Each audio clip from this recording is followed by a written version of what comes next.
ದೇವಕೀ ಸುತ ಗೋವಿಂದ ದೇವದೇವ ಜಗತ್ಪತೆ ದೇಹಿ ಮೇ ತನಯಂ ಕೃಷ್ಣ ತ್ವಾಮಹಾಶರಣಂ ಗತ.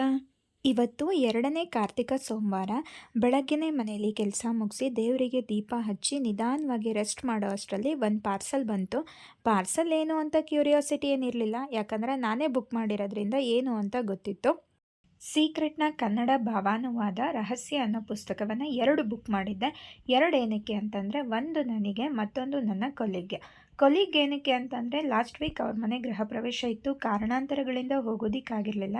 ಹಾಗಾಗಿ ಈ ವೀಕೆಂಡ್ ಹೋಗೋಣ ಅಂತ ಪ್ಲ್ಯಾನ್ ಮಾಡ್ತಾ ಇದ್ವಿ. ಅವರಿಗೆ ಗಿಫ್ಟ್ ಮಾಡೋದಕ್ಕೆ ಅಂತ ಹೇಳಿ ಬುಕ್ಕನ್ನು ತರಿಸಿದ್ದೆ. ಸೀಕ್ರೆಟೇ ಏನಕ್ಕೆ ಅಂತ ಕೇಳಿದ್ರೆ, ನಾನು ಸುಮಾರಷ್ಟು ಮ್ಯಾನಿಫೆಸ್ಟೇಷನ್ ವೀಡಿಯೋಸ್ಗಳನ್ನು ನೋಡಿದ್ದೆ. ಮ್ಯಾನಿಫೆಸ್ಟೇಷನ್ಸ್ ಬಗ್ಗೆ ಮಾತಾಡಬೇಕಾದ್ರೆ ಆಲ್ಮೋಸ್ಟ್ ಅವರು 2 ಬುಕ್ಗಳನ್ನು ಮೆನ್ಷನ್ ಮಾಡ್ತಾರೆ. ಒಂದು ಆಲ್ಕಮಿಸ್ಟ್, ಮತ್ತೊಂದು ದ ಸೀಕ್ರೆಟ್. ನಾನು ಆಲ್ರೆಡಿ